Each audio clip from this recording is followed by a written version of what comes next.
아직 안 드셔보셨죠? 다른 거라 가지고.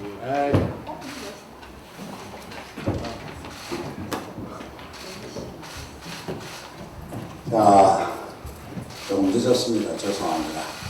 제 107차 최고위원회 회의를 개최합니다. 오늘 이희호 여사님 연결식 때문에 최고회의를 일찍 개최하게 된 것, 언론 여러분들께서 확인해 주시고 또 최고위원 여러분들께서도 협조해 주셔서 감사합니다. 최근의 경제 안보 위기에 대해서 한 말씀 드리겠습니다. 우리 경제가 심각한 위기에 처해 있습니다. 올해 1분기 경제 성장률이 마이너스 0.4%였는데 이것이 G20 국가 중 남아공에 이어서 꼴찌에서 두 번째라고 합니다. 3, 4월의 물가 상승률도 OECD 36개 회원국 중에서 최저 수준이라고 합니다. 물가 상승률이 낮으면 서민 경제에 도움이 되는 것입니다. 그러나 경제 성장의 반영이라고 생각할 때 상당히 중요한 문제가 아닐 수가 없습니다. 경제가 전반적으로 급속히 위축되고 있는 상황입니다. 정부에서는 국제 상황의 악화를 가장 중요한 요인으로 보고 있지만 다른 나라 경제는 뛰고 있는데 유독 우리만 이렇게 어려움을 겪고 있는 것. 이것은 국내적으로는 문재인 정부 들어서서 행한 소득주도 성장의 정책의 영향이 틀림이 없습니다. 정부에서는 경제 하강을 인정을 하고 있지만 기본적인 정책의 변화는 거부하고 있습니다. 일자리 수석, 고용이 나빠진다고 하니까 나와서 브리핑을 하면서 고용이 좋아지고 있다고 하면서 5월의 고용률이 역대 최대라고 강조하고 있습니다. 그러나 내용을 보면은 36시간 이상은 38만 명이 감소했고 36시간 미만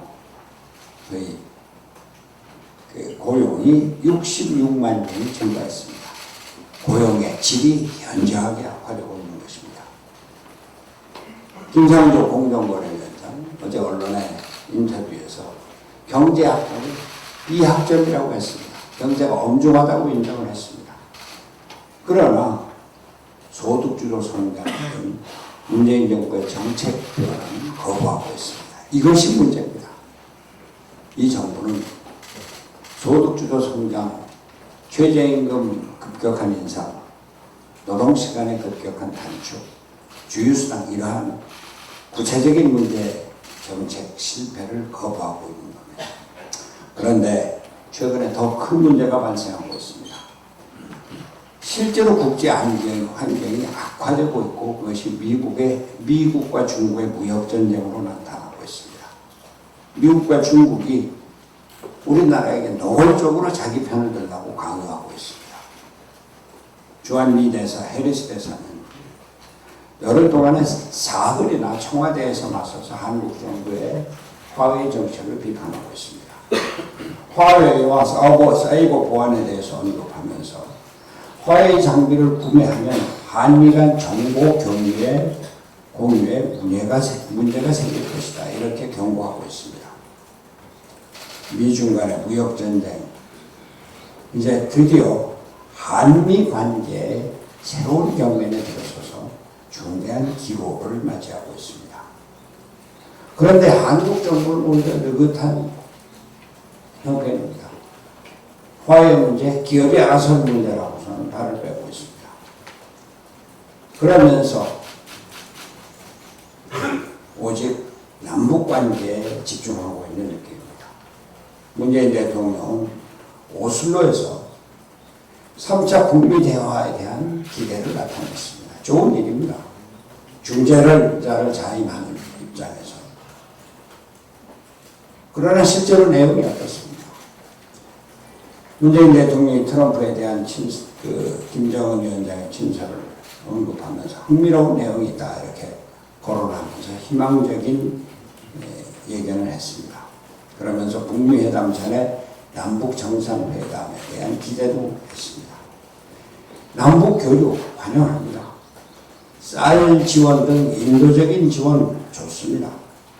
그러나 문제의 핵심은 북한 김정은 국무위원장의 자세입니다. 김정은 위원장이 비핵화에 대한 확고한 의지를 구체적이고 실천적이고 선행적으로 보여주어야만 북미 대화가 제대로 진행이 될 것이고 한반도 비핵화의 길이 열릴 것입니다. 미국의 관심은 바로 여기에 있습니다. 문재인 대통령의 중재 의지가 좋지만 그러나 그것이 핵심은 아닙니다. 오히려 우리 문재인 대통령의 중재 의지 또 북한에 대한 적극적인 접촉 의지가 미국이 대한민국의 정부의 의도를 의심하게 해야 된다면 이건 안 될 일입니다. 해리스 대사의 하웨이 발언도 대한민국의 안보관, 한미동맹에 대한 확고한 의지에 대한 의심에서 비롯됐다면 이것은 상당히 심각한 문제가 아닐 수 없습니다. 세계는 이제 기술 경쟁의 시대에 들어섰습니다. IT 산업, 특히 반도체 산업의 우위에 있는 대한민국이 4차 산업혁명 시대 5G 경제에서 만약에 중국과 일본에 뒤지게 된다면 우리는 살 길이 없습니다. 미국과의 관계, 이 정부에서 특별히 중시해야 할 것입니다. 미국이 일본과만 밀착을 해서 한국을 배제하면 우리는 국제사회에서 살 길을 잃습니다. 중국 물론 중요합니다. 그러나 한미 중의 관계, 일본 관계, 여기에 대해서 문재인 정부는 전략적인 사고를 해야 할 것입니다. 경제가 이제 안보 문제와 직결되는 상황에서 경제 안보에 대해서 심각한 정책적인 고려를 해야 할 것입니다. 우리 바른미래당도 이제 곧 혁신위원회가 출범을 하고 당이 안정이 되면 경제안보특위를 구성을 해서 경제와 국제관계에 대해서 적극 대처하려고 합니다. 이상입니다.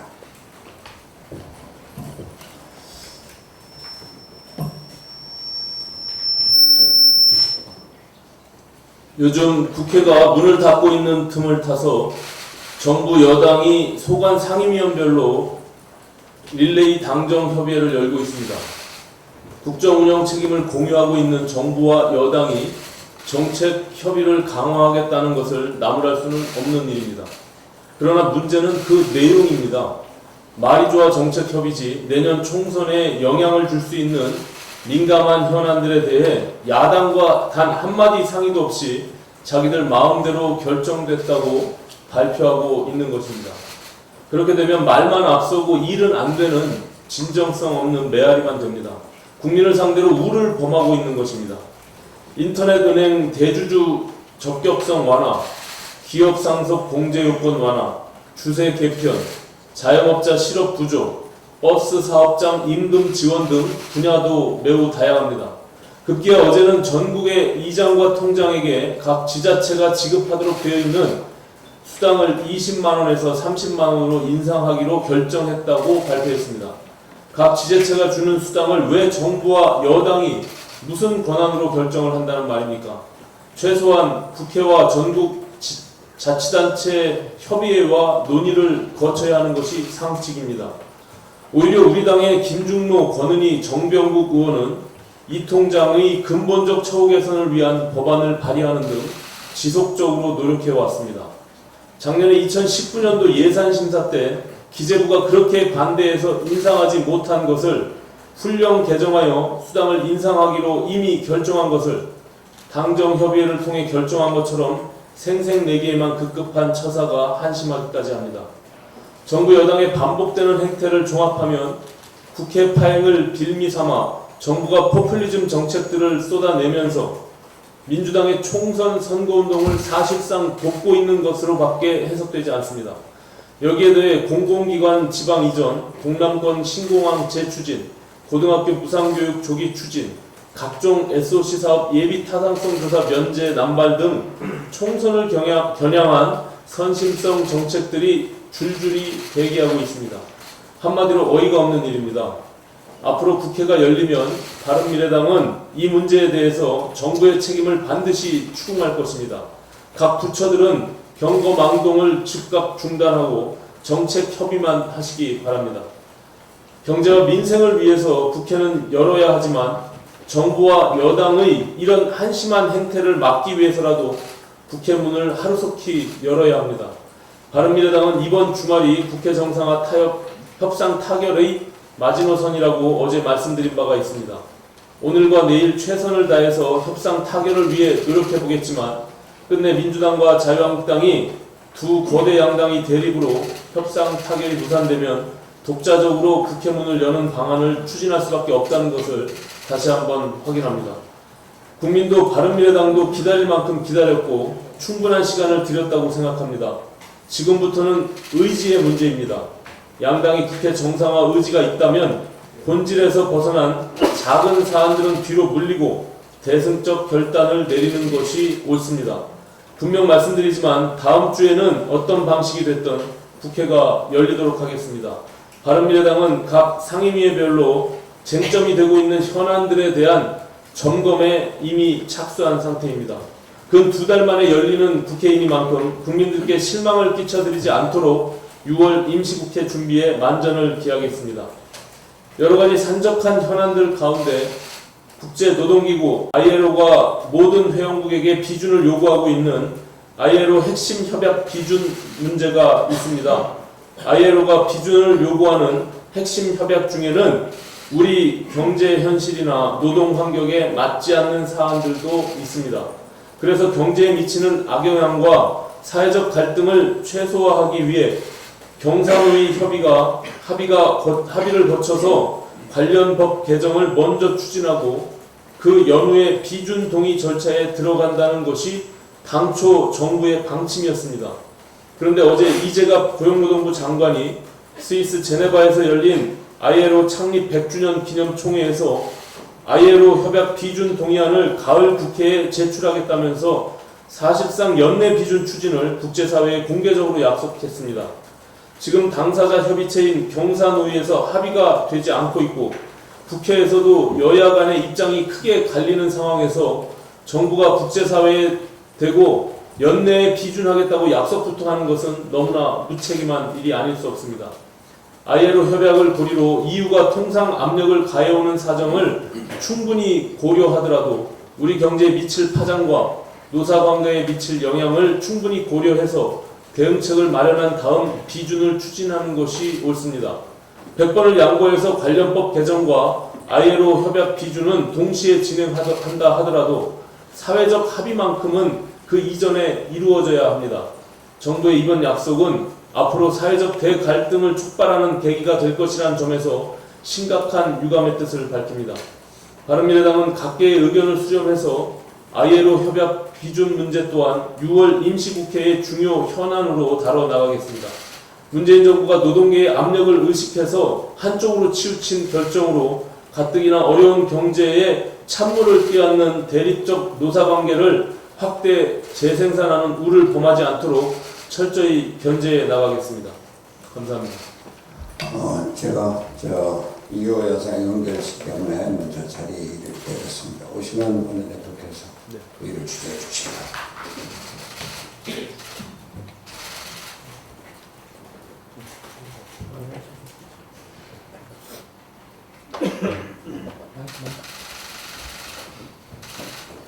예, 오늘 2가지만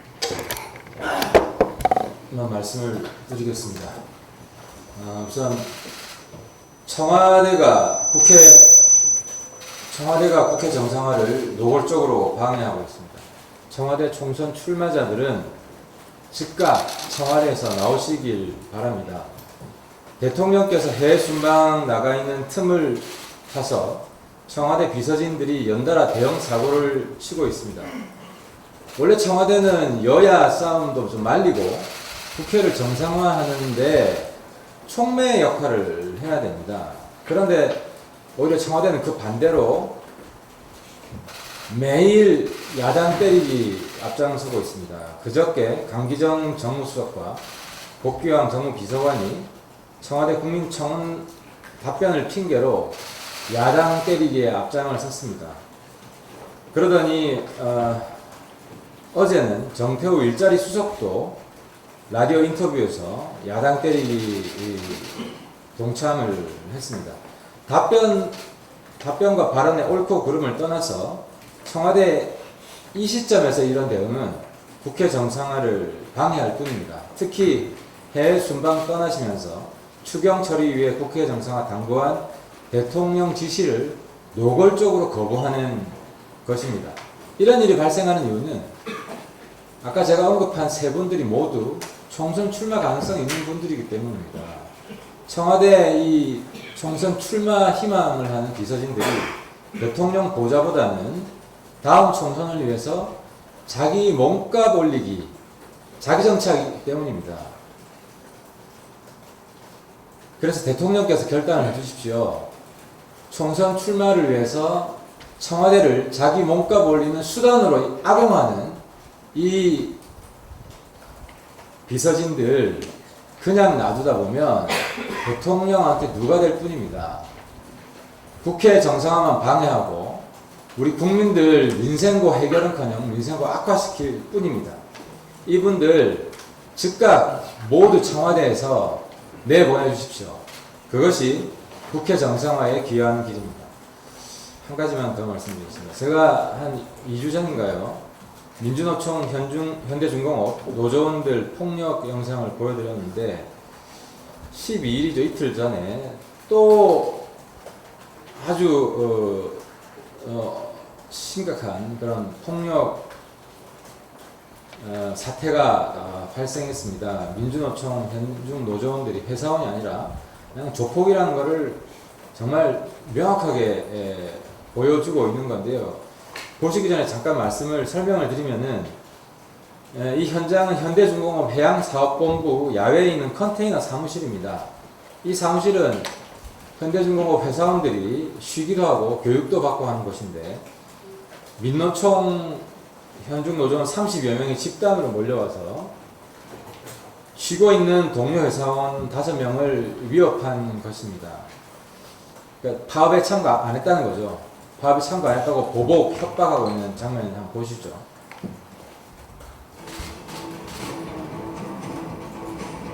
들어가고 있는 게 현장 노조원입니다. 컨테이너 사무실입니다.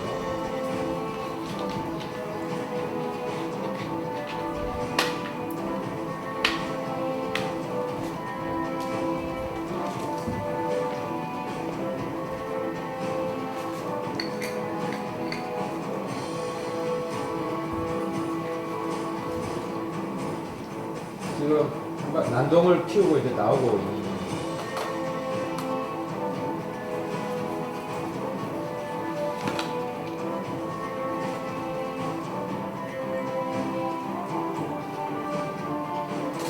유리창이 이제 박살나 있고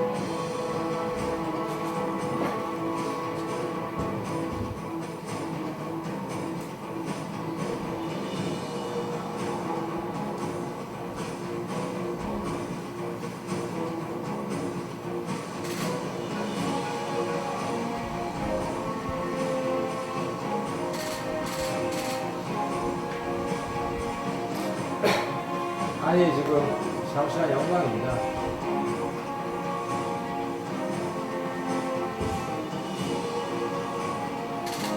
보시면 알겠지만 이 폭력을 행사하는 영상은 빠져 있습니다. 이게 왜 빠져 있냐면 그 주변에서 스마트폰으로 찍고 있는 걸 그 현대중공업 노조원들이 모두 뺏어가지고 영상을 다 삭제한 겁니다.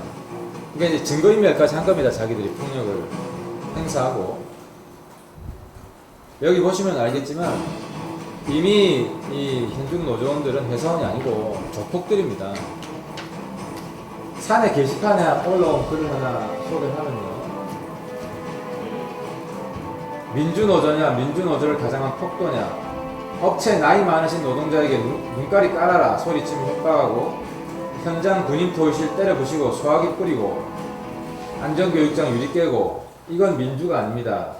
어떠한 이유든 폭력은 민주가 아닙니다. 민주라 하면서 파업에 참가하지 않은 조합원에게 욕하고 몰려가 겁박하고 민주는 두 글자가 아깝고 부끄럽습니다.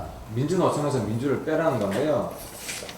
우선 문재인 정부는 민주노총 더 이상 두둔하지 말고 감싸지 말고 이런 조폭 같은 사람들 바로 다 잡아서 구속하고 엄격하게 처벌할 것을 다시 한번 촉구드리는 말씀입니다.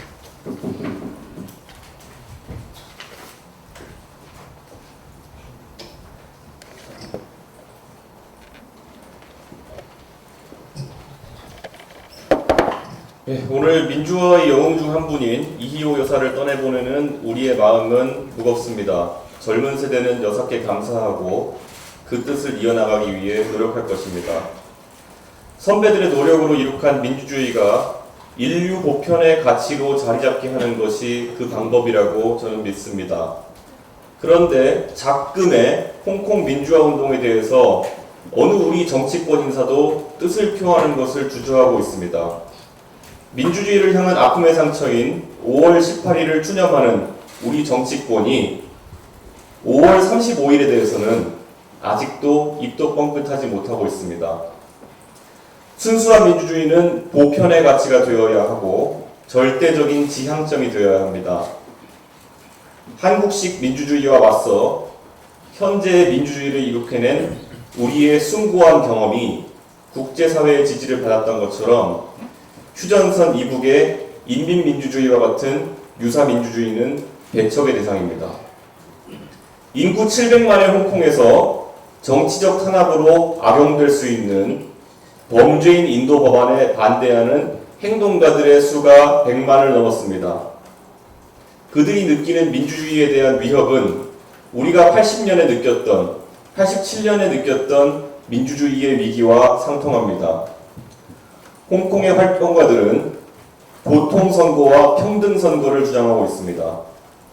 그리고 행정장관 직선제를 요구하고 있습니다. 이제 우리에게는 공기와 물처럼 없이 살 수 없는 가치들입니다. 80년대의 피와 땀으로 먼저 그것들을 이루어낸 대한민국이 그것을 요구하는 홍콩의 목소리들을 외면하지 않아야 합니다. 민주주의에 대한 강한 열망을 가지고 있었던 30대 청년이 70대가 되어서 막걸리 잔을 기울이다가도 저에게 영국 유학을 가느라 80년과 87년에 민주화운동의 동지들과 함께하지 못했던 것을 못내 아쉬워하고 미안해하는 것을 저는 자주 보았습니다. 저는 오늘 개인 자격으로 홍콩 민주화운동에 대해 공개적인 지지를 보냅니다. 적어도 교섭단체 중 바른미래당이 가장 먼저 홍콩 민주화운동에 대한 적극적인 지지를 보낼 것을 제안하겠습니다. 중국몽을 끄고 한국은 중국의 말에 붙은 파리처럼 찰싹 붙어가야 된다고 주장하는 민주당이 절대 하지 못할 것이기에 바른미래당은 해야 합니다. 만약 바른미래당이 그걸 하지 못한다면 우리는 비겁자입니다. 최고위원회에서 홍콩 민주화운동에 대한 지지 결의를 하고 대변인 성명으로 발표할 것을 대표님 사라지셨는데 원내대표께 긴급 안건으로 상정할 것을 요구하겠습니다. 빨리.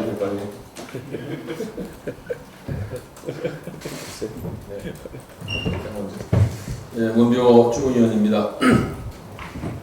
요즘 홍문종 의원의 탈당설, 친박 신당 탈당설, 황교안 대표 리더십에 대한 당내 비판 등 때문에 자유한국당이 시끄럽습니다. 친박 성향의 고성국 박사는 토론회에서 자유한국당이 내년 총선에서 155석 정도를 얻을 거라고 예상했지만 희망사항에 그칠 것 같습니다. 지금 자한당은 내년 총선에서 승리의 그릇이 되기 어렵습니다. 중도로 확장을 위해서는 친박 이미지를 완화시켜야 하고 내년 공천에서 친박 세력을 정리해야 하는데 그리하면 친박 신당이 생겨 자한당의 지지 기반을 잠식하게 됩니다. 결국 친박 세력을 안고 가면 세력 확장이 안 돼서 패배하고 친박 세력을 정리하면 친박 신당이 생겨 지지 기반을 잠식당해서 패배하는 패배의 늪에 빠져 있는 것입니다. 구조적으로도 문제지만 지금 국민들은 자한당을 막말 퍼레이드나 하고 떼쓰기식으로 반대를 위한 반대만 일삼는 정당으로 인식하고 있습니다. 최근 자유한국당은 여론조사상 상당한 지지율을 기록하고 있습니다. 어떤 분은 자한당이 부활한 것이 아니고 부활당했다고 표현합니다. 여기에는 집권 민주당의 책임도 크지만 바른미래당의 책임이 더 큽니다. 바른미래당이 집권 여당의 무능 독선을 제대로 견제할 대한 정당으로서의 역할을 제대로 하지 못하고 국민의 신뢰를 얻지 못하니 형편없는 자유한국당이 부활되고 내년 총선에서 자한당의 승리를 예견하는 사람까지 생겨난 것입니다. 바른미래당이 일어서면 가장 타격을 받을 당은 자한당입니다. 자한당을 정확히 괴멸시킬 당은 바로 바른미래당인 것입니다. 지금 우리 당은 내년 총선에서 무능 독선으로 심판받을 수밖에 없는 민주당과 패배의 늪에 빠져 패배할 수밖에 없는 자한당 사이에서 큰 기회를 갖고 있습니다. 우리 당은 이미 승리의 방정식인 화합개혁, 자강의 깃발을 높이 들었습니다. 하루빨리 혁신위가 출범하여 화합개혁, 자강의 컨텐츠를 잘 만들고 실천해 나간다면 내년 총선에서 큰 승리를 쟁취하고 차기 대선에서도 승리할 수 있을 것입니다. 이상입니다.